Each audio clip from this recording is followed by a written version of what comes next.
Contestando un poco a la pregunta que nos hacía nuestra compañera Laura, pues sí, justamente nuestro cerebro nos va a ayudar a nosotros a comprender, incluso muchas veces, por qué un niño, una niña o una persona actúa o es diferente. Eh, las enfermedades, obviamente, o las condiciones pueden causarse por muchas cosas, o existen otras que incluso no tienen una causa específica, como por ejemplo el autismo, no tiene una causa específica. No hay todavía la ciencia no ha logrado llegar a por qué se produce eso, y mucho menos tiene una cura, porque no es considerado una enfermedad, sino que su cerebro justamente funciona de una manera diferente. Entonces, nuestro cerebro está justamente subdividido en diferentes partes. Por ejemplo, en esta parte de aquí atrás, que se llama la zona occipital, nosotros vamos a encontrar esta parte de la visión. Ahí está justamente centrado cómo nosotros vemos y cómo entra esta luz y se convierte para nosotros en objetos en nuestros ojos.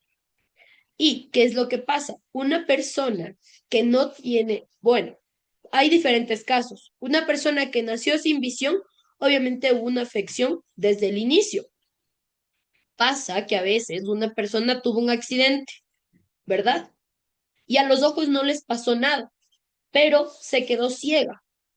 ¿Por qué? Porque justamente puede pasar que el accidente o el golpe que recibió estuvo justamente centrado en esta parte de aquí atrás, lo que generó que la persona se quede sin visión. Ahora, igual, ¿qué es lo que pasa, por ejemplo, con una persona o con un que le da un derrame cerebral y queda, por ejemplo, una persona que hablaba normalmente, tuvo un derrame cerebral y ya no puede hablar? Puede deberse justamente a la zona en la que pasó el accidente cerebral o esta parte. ¿Por qué? Porque si se dio en esta parte de aquí, que es zona de Broca, zona de Wernicke, que así se llaman, pues justamente esto generó que el habla se vea afectada. Nuestro cerebro maneja absolutamente todo nuestro cuerpo, pero depende de qué parte del cerebro se ve afectada para tener incluso, o sea, qué consecuencias existen, ¿sí? Una persona que, por ejemplo, puede haber tenido un choque y se vio afectada la parte frontal, esta parte de aquí adelante, pues se ven damnificadas lo que son las zonas de funciones ejecutivas. Y las funciones ejecutivas son justo las que nosotros nos permiten planificar una actividad, planificar qué es lo que voy a hacer o incluso planificar un poco de lo que son las acciones. Entonces, sí, nuestro cerebro es el que contiene toda esa información y dependiendo la parte del cerebro que esté afectada, pues obviamente vamos a tener diferentes consecuencias, ¿sí? Y obviamente, mientras nosotros más conozcamos sobre esta parte del cerebro, sobre cómo funciona, también nos va a ser más fácil a nosotros de entender incluso por qué un niño o una niña se comporta de cierta manera y cómo yo puedo ayudarle y qué es lo que yo debo trabajar con ese niño o con esa niña dentro del aula de clase. ¿Sí me hice entender por ahí, Laura? Contestada un poquito la pregunta. Sí, de lo que sí es algo muy importante el cerebro, porque hay casos que ya han pasado, como digo, personas que veían por una enfermedad, por una causa que han pasado, a veces han quedado ciegas, o a veces no han podido caminar por una enfermedad. Entonces yo creo que una de esas partes del nervio del cerebro, como que ya se le cortó o como que ya se le perdió. Entonces yo creo que por ahí ha sido. Ah, sí, sí, Inge, muchas gracias.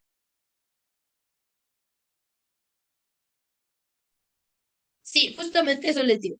La idea principal de esta materia es que nosotros entendamos de mejor manera cómo funciona y esto aplicarlo justamente a la parte educativa.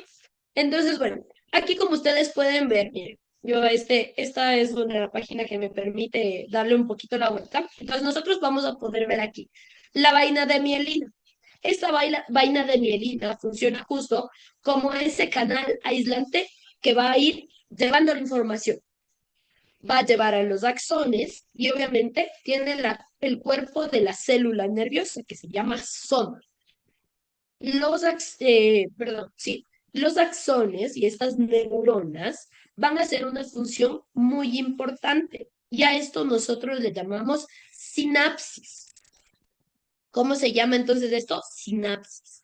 Esta conexión que nosotros vemos entre las neuronas, en donde se va pasando esta información, justamente se llama sinapsis. Y ahora, aquí les he conseguido también esta imagen que nos va a ayudar a ver más claramente lo que es la sinapsis.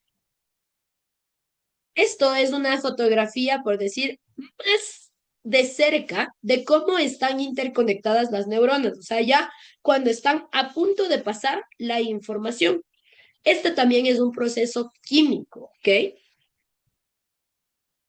Y miren, nosotros lo vamos a ver así. Obviamente, dentro de cada neurona, de cada axón, cada uno tiene sus propias sustancias. La mielina, y incluso tienen sustancias químicas como el potasio, que son los encargados de generar este proceso de sinapsis. La sinapsis es justamente la interconexión de información. ¿Cómo pasa la información de una neurona a otra?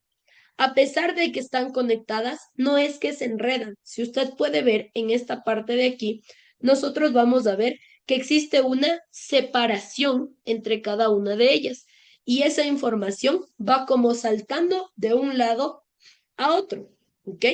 Y va transmitiendo la información hacia el cerebro y hacia las diferentes zonas que nosotros tenemos.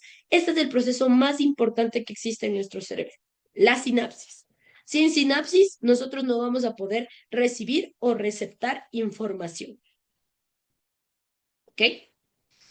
Entonces, aquí ustedes pueden ver, por ejemplo, aquí se ve de un poquito más lejos. Estos puntitos que están aquí es justamente ese proceso químico que existe para poder generar esta neurotransmisión de información y que obviamente se está generado en nuestro cerebro. Como les decía, mientras más neuronas, obviamente vamos a tener y generar mucha más información. Ahora sí, nuestro cerebro contiene aproximadamente 86.000 millones de neuronas, cada una capaz de establecer miles de conexiones sinápticas. Con el tiempo y también dependiendo de las enfermedades, estas neuronas van a ir también un poco muriendo. ¿Qué es lo que pasa, por ejemplo, en una enfermedad como el Alzheimer? Estas neuronas comienzan a morir más paulatinamente y ya no reciben información y por lo tanto se ve imposibilitado esta parte de aprender algo nuevo e incluso de recordar algo que yo ya sabía. Entonces, las neuronas y las sinapsis son las encargadas de estas conexiones y de transmitir estos impulsos eléctricos y químicos y de almacenar la información constantemente. ¿Listo?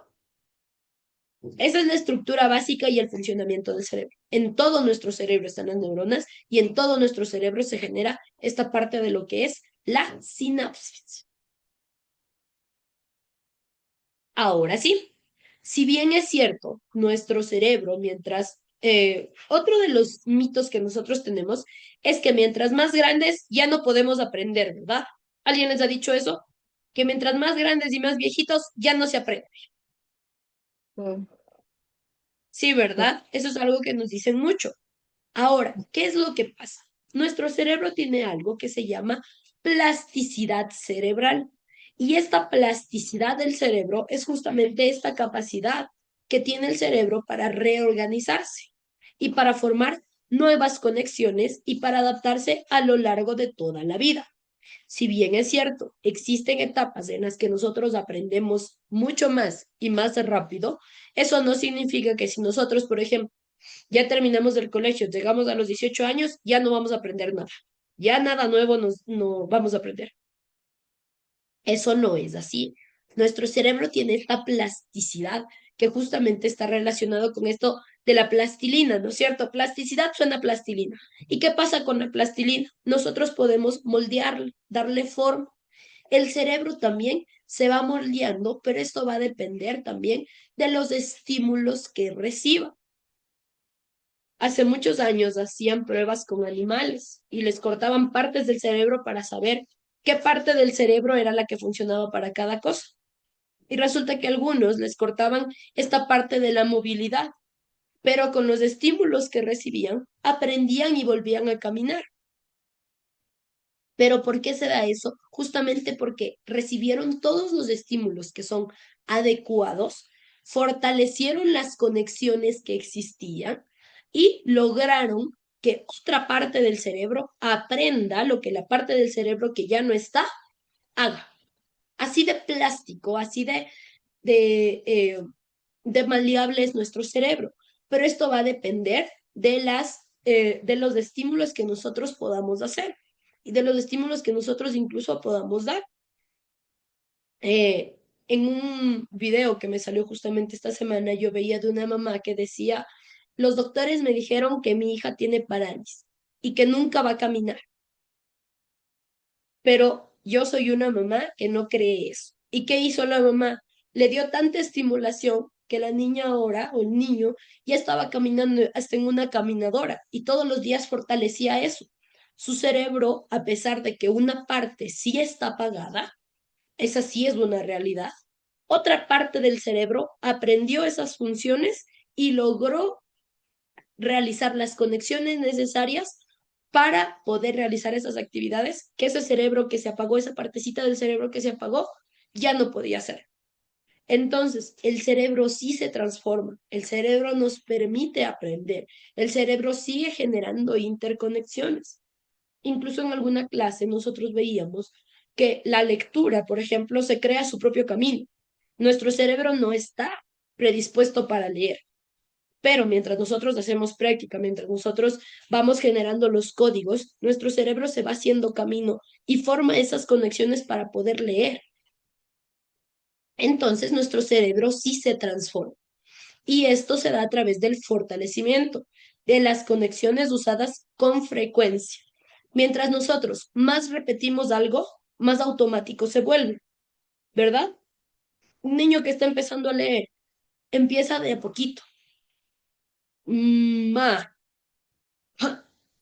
¿Qué pasa cuando nosotros vemos una palabra ya y sabemos leer? Pues sabemos que dice mapa automáticamente, porque nuestro cerebro ya lo automatizó y esas conexiones que son usadas con frecuencia se van fortaleciendo. Va a generar nuevas rutas, es decir, genera nuevas sinapsis y nuevas redes neuronales. Y también nosotros debemos saber que la plasticidad dura toda la vida, que el cerebro también aprende durante todo el tiempo. Una persona mayor, por ejemplo, que tiene un diagnóstico de Alzheimer y que a esa persona no se le ayuda, no se le hace hacer ejercicios de memoria, no se le hace caminar, no se le hace salir, no se le hace hacer ejercicios con sus manos, podemos ver que la enfermedad se va a deteriorar súper rápido y que en un mes tal vez ya no va a recordar a nadie. Por el contrario, una persona que tiene el mismo diagnóstico, pero a la que le están haciendo hacer juegos de cartas, juegos de memoria, que lea, que se mueva, que estire, vamos a ver que la enfermedad no va a evolucionar tan rápido. Esto no quita las enfermedades, pero sí nos ayuda a saber que nosotros sí podemos hacer algo con ellas, porque nuestro cerebro tiene la capacidad de hacerlo. ¿Ok? Eso en cuanto a lo que es plasticidad cerebral. Vamos a ir avanzando. Dentro de esto, nosotros debemos saber que nosotros tenemos dos hemisferios, que si bien es cierto, cada uno de ellos tiene una función, tiene funciones específicas, todas las funciones cognitivas se van a conectar. El cerebro izquierdo o el hemisferio izquierdo se encarga justamente de la parte lógica, de las palabras, del lenguaje, del análisis, de las matemáticas, de esos procesos complejos. De eso se encarga el hemisferio izquierdo. El hemisferio derecho, en cambio, está más llevado a lo que es la creatividad, las emociones, la intuición, el arte. Pero eso no significa que cada uno de los hemisferios funcione solo.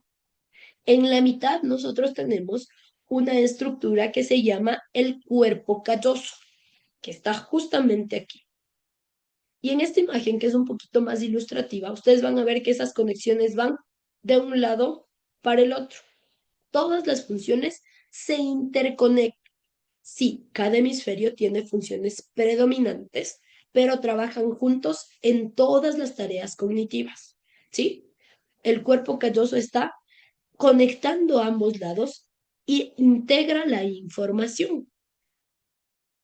Nuestro cerebro sí está dividido en dos. Y como les decía, por ejemplo, tenemos la parte frontal, que está dividida también en dos, pero que se encarga de las funciones ejecutivas, tiene que conectar la parte creativa con la parte lógica, porque si no, solo seríamos o muy creativos o solo seríamos muy lógicos. Y los seres humanos no funcionamos así. Y obviamente el aprendizaje significativo va a activar los dos hemisferios de manera simultánea y va a integrar tanto esta parte racional como esta parte emocional. Y el principal encargado de esto es el cuerpo calloso, ¿sí? Esto es muy importante. El cuerpo calloso interconecta a los dos hemisferios.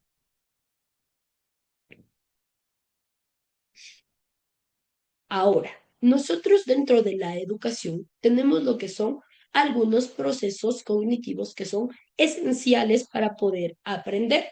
Y aquí vamos a ver los tres más fundamentales, ¿ok? Dentro de una aula de clase, ¿qué necesitamos nosotros? Atención, necesitamos memoria y aunque ustedes no lo crean, necesitamos emoción y motivación. Sin emoción y sin motivación, no va a haber aprendizaje. Una persona que llega a un aula y que está aburrida, que está cansada, que está con sueño, no aprende. La motivación y la emoción son las partes más importantes de lo que es los procesos cognitivos y lo que nos permite a nosotros aprender y recordar. Dentro de esto, nosotros tenemos los procesos atencionales, el proceso de atención. La atención es la que nos permite a nosotros seleccionar la información relevante y además codificarla. A ver, Vilma, ¿en dónde estás recibiendo clases ahorita? Vamos a hacer por ahí unas pequeñas preguntas. Dime, profe. ¿Qué tal, Vilma? ¿En dónde está recibiendo usted clases ahorita? ¿En su casa? Sí, en mi casa. Ya. ¿Qué tiene a su alrededor? Descríbame qué es lo que ve a su alrededor. Plantas, casas, Ya. de ¿Hay todo. alguien cerca a usted? Ahorita no. Ya. Por ahí vi que estaba una niña, ¿es su hija? Sí, mi hija. Ya se fue al Ya, cuarto. muy bien. Ahora, justamente la atención es la que le permite a Vilma en este momento estar más concentrado en la clase que en verle a su hija, ¿verdad? Sí. El cerebro está recibiendo diferentes estímulos, pero nosotros tenemos esa capacidad de poder coger solamente la información importante para ese momento. Entonces, pasa también que en estos procesos de atención vamos a tener niños que no logran hacer eso, que para ellos es tan importante lo que está diciendo la profe como el mosco que está volando, como el carro que se escucha afuera, como el viento que está soplando con las plantas. ¿Por qué? Porque este proceso de atención se ve bastante afectado cuando nosotros no logramos hacer esa parte de decir, esto es lo importante, porque a nuestro alrededor están pasando muchas cosas, incluso en su cabecita están pasando muchas cosas. Algunos pueden estar pensando, no desayuné, tengo hambre, ¿qué será que como? Pero nosotros nos obligamos, por decirlo así, a poner atención a la clase. Dentro de la atención, nosotros vamos a ver qué están los mecanismos y qué parte está ahí. Es la corteza prefrontal, que es esta parte que está justamente aquí adelante. Esa corteza prefrontal es la encargada de poner atención, de decidir a qué voy a atender y a qué voy a mantenerle mi atención. Obviamente, dependiendo de la edad en la que nosotros estamos, este proceso de atención va a, va a ir aumentando. Un niño de 5 años me va a poner atención como por 1 hora como ustedes? No, imposible. Imposible. Pero ustedes, que ya son adultos, aún así, siendo adultos, cuando una clase es aburrida, ¿qué pasa? A los 10 minutos, uy, ¿qué estaba haciendo? Está más interesante el cuaderno, está más interesante, cualquier cosa está más interesante. Entonces, la corteza prefrontal es la que está encargada de mantener la atención sostenida y de mantener esta atención que también es selectiva, porque mi cerebro está viendo estímulos, pero yo selecciono a dónde quiero poner atención. También pues está la parte de la atención, perdón, de la memoria. Dentro de la memoria nosotros vamos a ver mecanismos de almacenamiento y de recuperación. Y al hablar de memoria, nosotros vamos a hablar de dos tipos de memoria. La primera, que es la memoria de trabajo, que es la memoria a corto plazo, la que me permite a mí estar aquí sentado poniendo atención. Y la memoria a largo plazo, que en cambio va a ser la encargada, ¿verdad?, de recordar la información que me dijo la profe. Esa es la memoria a largo plazo. Y obviamente existen procesos en nuestro cerebro que permiten que la información que entró desde la memoria de trabajo llegue hasta la memoria de largo plazo. Hay cosas que nosotros no nos acordamos, ¿por qué? Porque no fueron tan influyentes o tan importantes. Y nuestro cerebro decidió desechar esa información y no se guardó. Y pues después también está la emoción y la motivación. Volvemos al punto. El motor del aprendizaje es justamente esta parte emocional y de motivación. Cuando nosotros hablamos de emoción y de motivación, vamos a hablar específicamente del sistema límbico. Así se llama. Es una partecita que está como en la mitad de nuestro cerebro y se llama sistema límbico. El sistema límbico es el justamente que está encargado de la motivación, de la emoción, de guardar incluso esas emociones y de ir generando estas memorias también a partir de las emociones. Aquí nosotros vamos a encontrar una partecita que se llama la amígdala. No es la que está aquí, esa está aquí arriba, verán. La amígdala es la encargada justamente de que a través de ciertas emociones nos genera a nosotros también huir y que nos genera a nosotros decir a través de esta emoción qué tengo que hacer. Por ejemplo, si usted le tiene miedo a un perro y escucha ladrar perros desde lejos, ¿qué va a hacer? ¿Cuál sería su actuar natural frente a esto?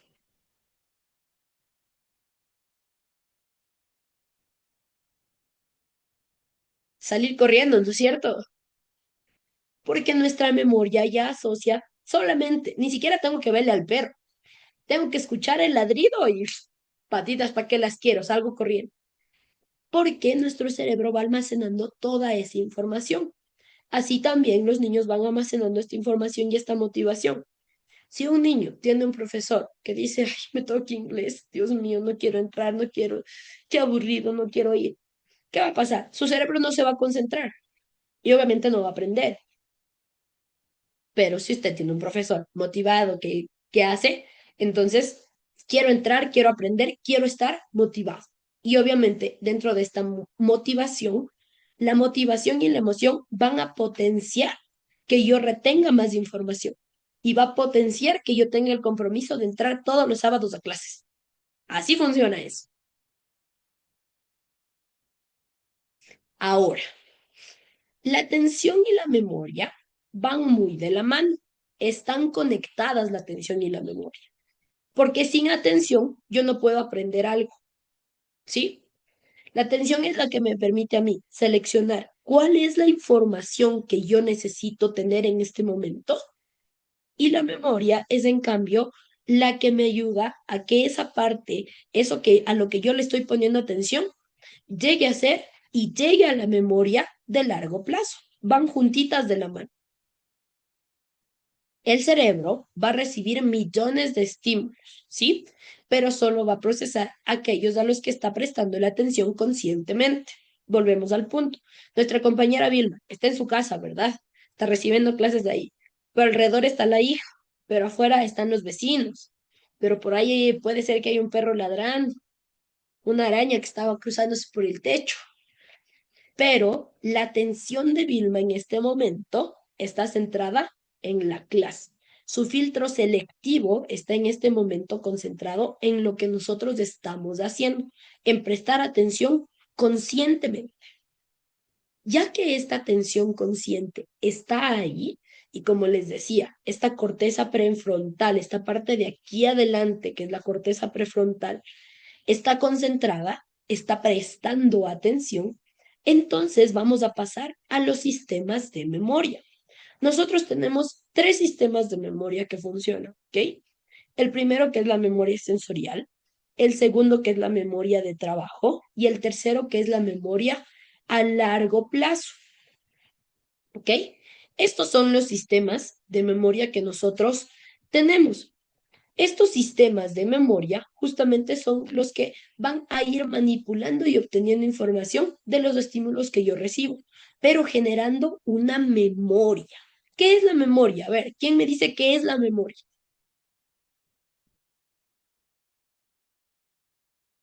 ¿Qué es la No memoria? le A ver, guardamos toda la información. toda la información, pero ¿qué hacemos con esa información? Esa es la memoria, puede ser que sea información guardada, lo que yo tengo ahí captado, o sea, sería más o menos. Ah, lo que yo capto, lo que se tiene ahí guardado, ¿no es cierto? La memoria es como ese disco duro que nosotros tenemos. Ustedes se acuerdan que hay los CDs, ¿no es cierto? ¿Qué hacen los CDs? Guardan música o guardan películas.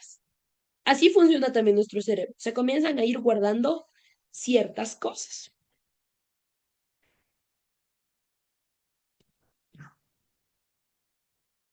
Entonces, ¿qué es lo que nosotros tenemos aquí dentro de este sistema de memoria?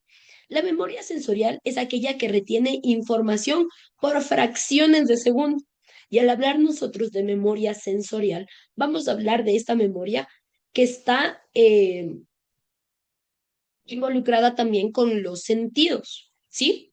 Que va a ser una memoria muy sensorial y que es primaria, ¿ok? Que es la primitiva. ¿Qué es lo que pasa cuando usted pone la mano sobre un fósforo que está prendido? ¿Qué va a hacer su mano automáticamente? Sentir la quemadura. Si yo dejo la mano ahí, me voy a quemar, pero mi cerebro ya atendió eso súper rápido y apenas sienta demasiada calor, va a retirar la mano. Esa es una memoria sensorial que, como ustedes pueden ver, se da en fracciones de segundo. Y obviamente aquí están los diferentes lóbulos, ¿ok? Nuestro cerebro se divide en cuatro: lóbulo frontal, lóbulo occipital, lóbulo parietal y lóbulo temporal. Estos cuatro lóbulos son los que van a ir generando esta información. Y obviamente aquí nosotros vamos a ver que, como les decía, esta parte de aquí atrás es el lóbulo occipital y él es el que está encargado específicamente de la parte visual. Si usted ve que algo se le acerca directamente a su cara, ¿qué hace? ¿Se queda ahí parado o se hace un lado? Se hace un lado, ¿no es cierto? La memoria sensorial es la que está trabajando ahí, porque está viendo algo y dice, tengo que quitarme. Después también está la memoria auditiva, como les decía. Dentro de esta memoria auditiva está incluso esta parte en la que yo genero imágenes en mi cerebro a pesar de no verlas. Cuando yo escucho un miau, automáticamente, ¿qué sé qué es? ¿Qué dice mi cerebro? Gato. Es un gato, pero es una memoria auditiva. Yo no necesito verle al gato, pero el gato ya apareció en mi cerebro. Y pues después también está la memoria de trabajo, ¿ok? La memoria de trabajo, a ver, la memoria sensorial es la más básica, la más primitiva. La segunda va a ser la memoria de trabajo, que es aquella que está encargada de procesar y manipular información activa. Esta ya no es tan cortita, esta ya no tiene microsegundos, esta ya dura de 20 a 30 segundos. Tampoco es que sea larguísima, pero ya es más larga. Esta memoria de trabajo es aquella que permite mantener y procesar la información y es esencial para el razonamiento y la comprensión y también para tomar decisiones. Como les digo, si yo le tengo miedo a un perro, En 20 segundos yo ya sé que si yo me quedo, el perro ya llegó. Entonces tengo que salir corriendo. Y esta memoria de trabajo es la que me permite pasar de la información sensorial que yo tengo a tomar una acción. Y dentro de esto, pues está una corteza prefrontal que va a ser el control ejecutivo y la manipulación de la información. ¿Ok? Esa es la principal. Y también está la corteza parietal, que está en estas zonas de aquí, que me permite a mí almacenar temporalmente información activa. Temporalmente. Y ahora, toda esta memoria sensorial que yo tengo, más la memoria de trabajo, va a generarme a mí memoria a largo plazo. Es decir, almacenar conocimientos de forma duradera, conocimientos que ya son consolidados. Y dentro de la memoria de trabajo, pues, perdón, de la memoria a largo plazo también ya entran esta parte de lo que es el hipocampo, que está como es de esta parte de aquí de la mitad, ¿ok? Y es esencial para codificar y consolidar nuevos recuerdos, ¿sí? Así funciona todo este sistema de memoria. La memoria a largo plazo, pues, ya dura toda la vida. La memoria sensorial dura microsegundos y la memoria de trabajo ya dura hasta 30 segundos. Entonces, todo esto se ve interconectado, pero además se ve conectado también con lo que es la emoción. Dentro de la emoción, nosotros hablamos que sin emoción no hay aprendizaje. Y existen emociones positivas que van a generar interés, curiosidad, disfrutar actividades. Y hay actividades negativas que están generadas desde el estrés, desde el aprendizaje. Cuando nosotros estamos estresados, no aprendemos, porque se eleva una hormona que se llama el cortisol, y el cortisol nos bloquea. El cortisol bloquea la atención, bloquea la memoria, incluso nos dice que ese lugar en el que estamos es peligroso. Y lo que quiere hacer es huir de ese lugar. Entonces nosotros debemos generar en nuestras clases emociones positivas que estén generando y que estén liberando, en cambio, dopamina. La dopamina es la contra del cortisol. Mientras nosotros más dopamina generamos, el cortisol va a bajar. Por el contrario, cuando el cortisol sube, la dopamina baja. Entonces, eh, niños desmotivados son niños que no aprenden. Y dentro de esto nosotros tenemos que ver que el motor del aprendizaje, de la motivación y de todo esto es justamente lo que yo les decía, es la amígdala. Anotará eso, que sí, verá que eso está en la prueba. Entonces, dentro de esto ustedes deben ver que estas emociones son las que nos permiten a nosotros aprender. Y dentro de este motor de la emoción y de la motivación, nosotros nos vamos a encontrar, como les decía, con el sistema límbico. El sistema límbico es una parte chiquitita dentro de nuestro cerebro que se encarga de esta parte de las emociones, tanto positivas como negativas, y que van a generar que estas emociones generen memoria en nuestro cerebro dependiendo del lugar en el que estamos. Y pues por último, el neuroaprendizaje nos permite a nosotros tener un futuro educativo que va a ser más inteligente. Al nosotros conocer el cerebro, vamos a poder diseñar experiencias educativas que sean muy enriquecidas. Y también aplicar la ciencia, además de potenciar a cada uno de nuestros estudiantes. ¿Dudas, preguntas hasta aquí? No. Uy, dura en la clase, ¿verdad? Tenemos un montón de nombres y un montón de cosas. Pero qué bueno, a los que estuvieron prendidos la cámara, creo que pudo ser claro. Igual, si la siguiente semana, ustedes en la semana piensan alguna duda sobre esto que hemos visto, pues iniciamos con eso. Ahora sí, en la plataforma ustedes tienen una pequeña tarea. Esta tarea va a ser de investigación, ¿ok? Quiero que ustedes investiguen y definan también cuáles son los procesos de atención, de memoria y de emoción. Y que así como yo les di, ¿no es cierto?, un pequeño resumen de qué partes del cerebro están involucradas en la memoria, en la atención, en la emoción, pues ustedes lo escriban ahí y adjunten imágenes, ¿ok? Ese va a ser el trabajo. Es un trabajo de investigación. ¿Listo? Y pues por último, como saben, ya tienen cargada en su plataforma la pruebita para el día de hoy, el pequeño cuestionario que son 5 preguntas. ¿Listo? Y pues con eso nos vemos la siguiente semana. Profe, ¿Alguien quiere ¿qué más? quiere? La pruebita Aún, va a estar habilitada, ¿cierto, profe? La prueba sí va ya a está estar habilitado habilitada para la semana o para estos días. para toda la semana. Igual el deber, tienen toda la semana para subir. Gracias, ¿Listo, chicos? Entonces, bueno, si ya no hay nada más, la siguiente clase ustedes tienen matemática. Es clase asincrónica. El profe ya les dejó subidas las actividades y lo que tienen que hacer, ¿ok? Entonces no tienen que conectarse, tienen que ver la clase que está ahí. ¿Listo? Sí, muchas gracias. Bye bye. Chicos, cuídense mucho, nos vemos la siguiente clase. Que les vaya súper bien.